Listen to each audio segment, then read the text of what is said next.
It's time! The queen of all Walt Disney Animation Studios feature films, Frozen! Woo! Alright, start with Disney history. In 2012, we had Wreck-It Ralph, which did really well at the box office, got really good reviews, but was beaten out for the Academy Award for Best Animated Feature by Pixar's Brave in a very upsetting victory. In 2013, Disney continued its string of hits and misses, with projects like the Disney Junior computer animated TV series, Sofia the First, several live-action Disney films like Oz the Great and Powerful, a spin-off / prequel to the classic The Wizard of Oz, The Lone Ranger starring Johnny Depp from Pirates of the Caribbean, and the biographical film on the making of Mary Poppins, Saving Mr. Banks, starring Emma Thompson and Tom Hanks. And let me just say, Tom Hanks makes a fantastic Walt Disney. I mean, he's great as Woody in the Toy Stories. But he also does Walt Disney really well. For summer 2013, Disney and Pixar had their first prequel film, Monsters University, the prequel to Monsters Incorporated. That one was, It got really good reviews, same boat as Cars and Brave, and also managed to surpass Up as Pixar's third highest grossing film of all time worldwide behind Finding Nemo and Toy Story 3. For the time being, anyway. Yeah. Also in the summer, Disney came out with their Disney Toon Studios theatrical release. Originally slated as direct-to-DVD, but then converted for theatrical release, was Disney Toon Studios' Cars spin-off movie, Planes. Which also did pretty well at the box office, though not as high as Monsters University, and also got really bad reviews, because it's basically the Cars movies all over again with planes. In fact, the opening credits even stated as being within the world of Cars. So we hardly get any Cars characters in the movie. Right? Only a few of them just have cameos for a couple scenes. And it's none of the main characters, which is disappointing. Let's see, there was also the Disney Infinity video game, featuring characters from projects like Monsters U, The Incredibles, and Pirates of the Caribbean heading the group, and also featuring characters like the Toy Story and Cars gang, with more characters to follow in later sets. And Pixar had their first TV special, Toy Story of Terror, on ABC mid-October 2013, just in time for the 90th anniversary of the founding of the Disney Studio. Which means now that Toy Story of Terror is 5 years old, the Disney Studio is 95. Subject of today's review is Frozen, Disney's 53rd animated feature inspired by Hans Christian Andersen's The Snow Queen. Only the second time Disney has adapted Hans Christian Andersen for feature animation after The Little Mermaid, not counting the Steadfast Tin Soldier from Fantasia 2000. Right. Snow Queen went through a lot of revisions. Walt Disney himself had wanted to do a live-action and animated package film of Hans Christian Andersen's stories, including The Snow Queen, back in the 30s and 40s. And then more people tried doing it at Disney years later. People like Glenn Keane, and at one point Harvey Fierstein was going to direct. But they always had trouble with the character of the Snow Queen. By the late 2000s, early 2010s, they had established their key film crew, like director Chris Buck and producer Peter Del Vecchio and executive producer John Lasseter, but it wasn't until writer Jennifer Lee was brought on board to co-write and co-direct the film that the film really got off the ground, with the biggest change to the movie is make the protagonist and the Snow Queen sisters, which was a risky move because Disney feature animation hadn't done sisters in a struggling relationship for about 10 years since Lilo and Stitch. Right, with Lilo and Nani. Against all odds, Frozen was released to theaters for Thanksgiving 2013 and went on to become the biggest feature film hit Walt Disney Animation Studios had ever had, making over $1,275 million worldwide. It's now the highest grossing animated feature film of all time and the highest grossing Walt Disney Animation Studios feature film of all time. For Disney feature animation, it surpasses The Lion King, and unfortunately for Toy Story lovers by myself, it surpasses Toy Story 3 as the highest grossing animated feature film of all time, period. Toy Story 3 is still pretty high up there, but to be fair, I do really, really love Frozen. Me too. Some people complain that Frozen feels a little too derivative of past princess stories, specifically Tangled and Princess and the Frog, which had come out in the years beforehand, but Frozen does just enough right to make it unique. First of all, instead of one protagonist, we have two, Anna and Elsa.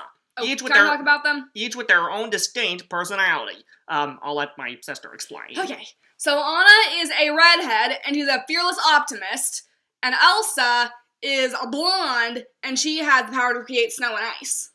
At the start of the film, we see that Anna and Elsa love each other very much, and Elsa uses her snow and ice powers to help pass the time so they can play together.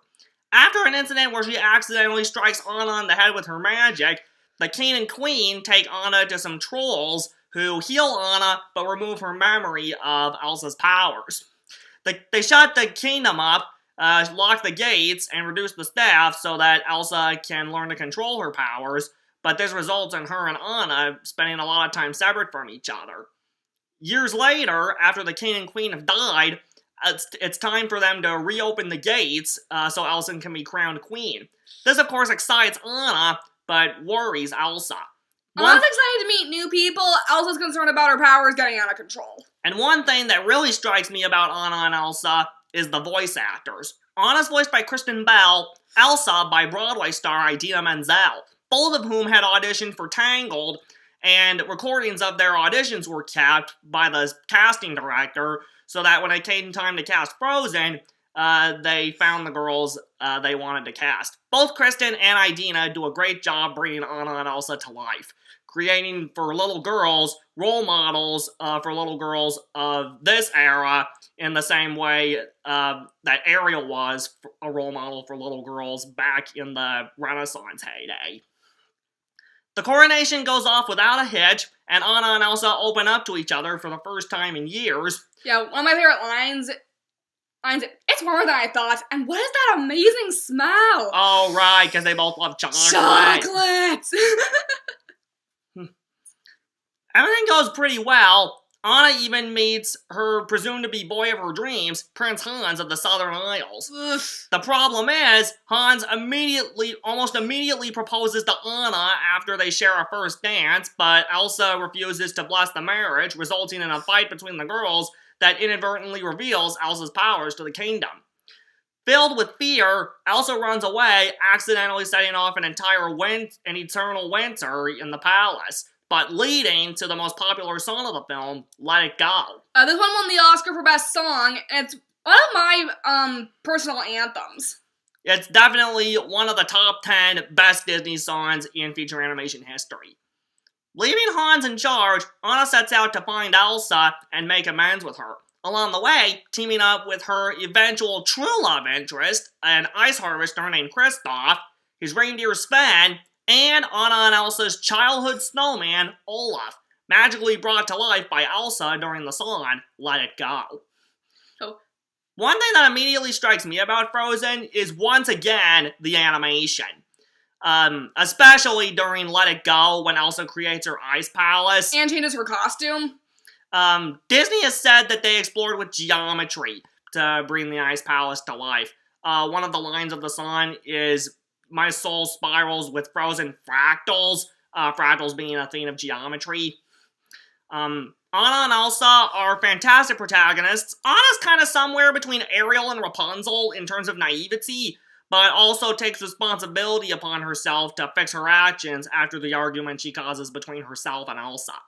Elsa is unique in the fact that, first of all, she's a Disney princess who becomes a queen. Not many other princesses have gotten that honor. Although Jasmine kind of got that by the end of Aladdin and the King of Thieves. Right?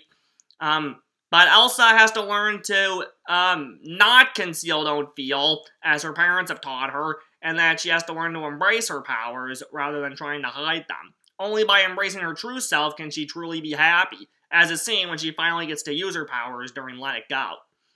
Kristoff? I'm not really sure where he falls in Disney princes. I'd say he's right up there with Aladdin and Flynn Rider, but for some reason, I don't know, I just, bottom line, he's a nice guy, but I think he's a little too derivative of Aladdin and Flynn Rider for me to truly like him. For me, Kristoff is definitely strong. I liked Hans at first when I first saw him, but when I saw him propose to Anna during the Stars Love Song, Love is an Open Door, I realized, wait a second! Yeah, don't spoil too much, but Hans is interesting as far as princes go, because he seems like the stereotypical true love but then his big reveal near the end, which I won't spoil for those who haven't seen this movie. It's just shocking. So Hans has an interesting turn. Olaf and Sven are largely the comic relief, but Olaf also serves as an emotional standpoint. He's like a conscience. Helping Anna understand what true love really is when she really needs it. Frozen has a great film crew bringing this film to life. The directors are Chris Buck and Jennifer Lee, and the producer was Peter Delvecchio. Chris was one of the directors of Disney's Tarzan and Sony Animation's Surf's Up. Jennifer was a writer on Wreck-It Ralph. This was her directing debut. And Peter had produced The Princess and the Frog, and with Clark Spencer produced the 2011 Winnie the Pooh film before this. Aside from Kristen Bell and Idina Menzel, you've also got Jonathan Groff as Kristoff, Santino Fontana as Hans, Josh Gad as Olaf. Josh won an Annie for his voice acting in this movie, which is perfect because Olaf is the character that pretty much all little kids will fall in love with on this movie. And a few years later, Josh played LeFou in Beauty and the Beast. The live-action remake. Also, from Wreck-It Ralph on, every Walt Disney Animation Studios feature film so far has had Alan Tudyk doing a voice, because in Wreck-It Ralph he was King Candy, and here he's voicing the secondary villain, the Duke of Weselton. Though his town is getting called Weasel Town. Yeah, he's pretty weak as far as villains go. He just wants the kingdom's tradable goods. Although when Han stands up to him... Yeah, he can stand his ground if need be. Something else that'll really strike people about this movie is the music. Yes, the soundtrack is terrific. The score is by Christoph Beck, who had just come off of scoring the Wreck-It Ralph short film Paperman, and also scored both of the Muppet feature films of the 2010s. And the songs are by Robert Lopez and his wife, Kristen Anderson Lopez, who also did the songs for the 2011 Winnie the Pooh film and the Finding Nemo musical stage show at Walt Disney World. Pretty much all the songs, except Kristoff's song, Reindeers Are Better Than People. Other than that, all the songs in Frozen are fantastic. And not just Let It Go. The childhood song Anna sings growing up, Do You Want to Build a Snowman? For the first time in forever, when the gates are finally open. Anna and Hans' love song, Love is an Open Door. It's one of my favorite love songs now. Olaf's song In Summer, especially when he does the Mary Poppins dance with the seagulls, is hilarious. Even the troll song, Fixer Upper, is a little bit catchy. Now, I should let you know this is not a Christmas movie per se. No, but again, that's for another deal. But yeah, the songs are fantastic. Like I said, Frozen got really good reviews, made more money than I think anybody expected, even lifelong Disney fans like myself. And for the first time in 14 years since Tarzan, a feature film from Walt Disney Animation Studios won an Academy Award. Winning 2 for Best Animated Feature. Finally! Disney Feature Animation finally got to take home that crown. And it won Best Original Song for Let It Go. Which is good, because it had lost the Golden Globe to another song. Right. Honestly, I really can't say much more about Frozen. If you haven't seen this one yet, you are missing out. Check this out first chance you get. Yes. So how did this film grow as a franchise? In spring of 2015, opposite the live-action Cinderella in theaters, Disney had the short film Frozen Fever, featuring the original cast and crew. You can now view it on Blu-ray and DVD as part of the Walt Disney Animation Studios Short Films Collection, and as a bonus feature on the live-action Cinderella. Spoilers ahead for after the movie, so... But anyway, in Frozen Fever, it's Anna's first birthday since she and Elsa became friends again, and Elsa wants to give her a perfect birthday party, but of course everything goes wrong because she has a cold, and every time she sneezes, little snowman creatures called the Snowgies are created and proceed to wreck the birthday party. So while Anna and Elsa are getting Anna's presents, Kristoff, Olaf, and Sven have to keep the Snowgies in check. Same filmmakers, same voice cast. And new song. By the Lopezes. Let's see, what else? Also, Olaf guest starred in Olaf and the Tale of Miss Nettle, the second part of the Sophia the First episode arc, more than one episode of that storyline, The Secret Library, where he helped Sophia deal with Miss Nettle and stop her from taking over a kingdom. It's the kingdom of Friesenberg, where Princess Hildegard lives. And had Miss Nettle not tampered with Sophia's amulet, Anna and Elsa would have finally made their guest appearance. But it ended up being Olaf because Miss Nettle messes with the amulet, and it's supposed to send Sophia a princess when she needs help, but Olaf ended up being sent instead. The one also are mentioned. A 22-minute TV special called Lego Frozen Northern Lights that premiered late 2016 has the Frozen characters as Legos, setting out to figure out the reason for the mysterious disappearance of the Northern Lights. It's cute, but insubstantial, though it's good that all of the original voice cast comes back. Probably the biggest thing of controversy in the Frozen franchise is last year's Olaf's Frozen Adventure. Originally planned as a TV special for ABC for the Christmas season, it did get that, but before that, it was released to theaters for 2 weeks starting Thanksgiving 2017 with Disney and Pixar's Coco. And a lot of people, for some reason, really hated Olaf's Frozen Adventure as a theatrical short accompaniment for a Pixar movie and preferred it more as a TV special. I still don't get what the deal is. I know! It's one of the best things in the Frozen franchise. One of my favorite parts is Anna and Elsa's new dresses. Anyway, Olaf's Frozen Adventure, which this time is directed by Kevin Dieters and Stevie Wonder Skelton, who created the Preben Landing series, and produced by Roy Conley, the Oscar-winning producer of Big Hero 6, which is the animated Disney feature coming up next. The good news is all the original voice cast is back once again. Just as Frozen Fever focused on Anna's first birthday since she and Elsa reopened the gates, this one focuses on their first Christmas together since they became friends. They have a Christmas party for everyone in Arendelle, but everyone decides to go home and deal with their own holiday traditions, leading Anna and Elsa to realize they don't have any. Thus, Olaf, you knew Olaf was the protagonist from the title, Yes. he instead set off to find holiday traditions for the sisters. There are some good new songs in there. It's not the Lopez's again, it's Alicia Sansel and Kate Anderson, Kate being the sister of Kristen Anderson Lopez, but the new songs are pretty catchy. Even Kristoff's song, I think, is better in this one. Although my personal favorite is the finale song, When We're Together. Yep. Some of my favorite parts are Anna and Elsa's new dresses. So their holiday dresses are gorgeous. And a scene where Elsa goes up to the attic to find Anna, and Anna's digging around and they're digging around in their trunks looking for traditions. And without spoiling anything, it's where they find their tradition, which ultimately leads to a big search and rescue for Olaf with a happy climax near the end that I won't spoil. Although when Anna opens Elsa's trunk, she opens it. It's just gloves, but we probably should stop spoiling stuff. Yeah. Anyway, also Frozen had a Broadway musical adaptation that opened earlier this year. We've listened to the soundtrack a few times. It's pretty good. Obviously, there are some changes. Like, instead of trolls, Kristoff lives with a group of creatures called the Hidden Folk.